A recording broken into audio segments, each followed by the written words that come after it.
Canberra, and returning to one of our top stories, Communications Minister Annika Wells claims Optus misled authorities in the wake of the recent 000 outage. Joining us live is Anne Webster, Shadow Regional Development Minister. Great to see you. And before we get your comments, let's just take a bit of a listen to what you had to say yesterday.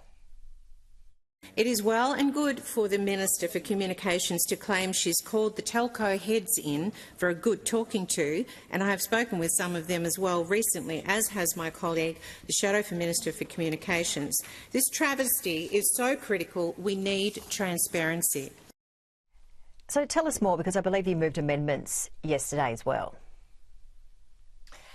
Thanks, Janie. Great to be with you. Yes, we did move amendments yesterday, and the irony is that the government gave both the Shadow Minister for Communications and me as the Shadow Minister for Regional Communications their bill with just less than 24 hours to look at the legislation and to determine whether it was good enough, whether it really ticked all the boxes that need to be ticked at this time.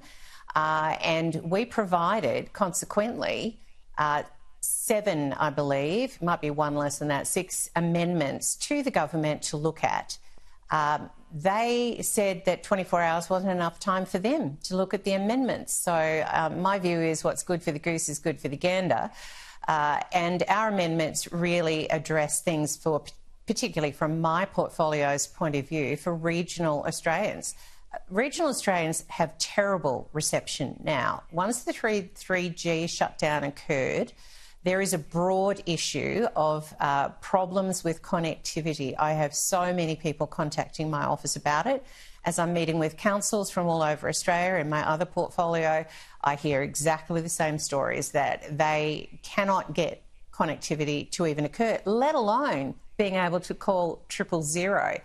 I've played in my mind, I don't know whether you have or your viewers have, the scenario that if you need 000, it's an emergency, and highly likely, knowing myself, I might be panicking in that state. If you then can't connect to 000, what do you do? One woman who gave us her story has said that she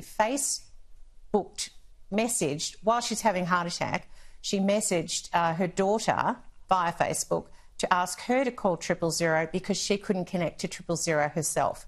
I mean, seriously, in 2025, this is absolutely Labor's problem, and Annika Wells, as the minister responsible, cannot continually duck shove and push the issue onto somebody else. It's all Optus's fault. Of course Optus has to take responsibility, but she is the minister where the buck stops. There is no question about that in our Westminster system, and she has literally not taken responsibility for this. What are your thoughts on Labor introducing the legislation about ensuring telcos report outages real time?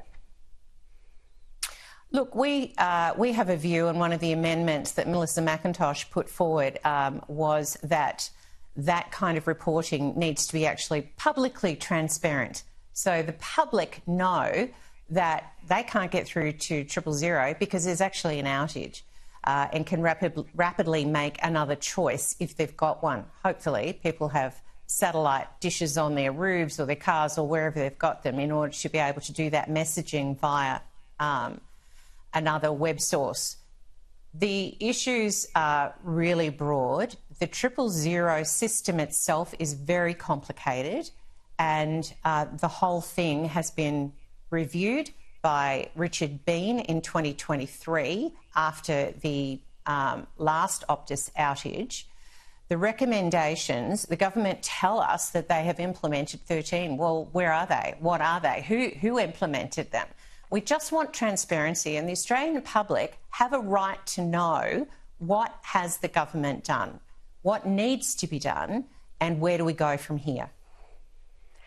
Dr. Anne Webster, always appreciate you joining us today, and good luck in Parliament, and no doubt we'll talk to you again very soon. Thank you. Thanks, Janie. Hundreds of high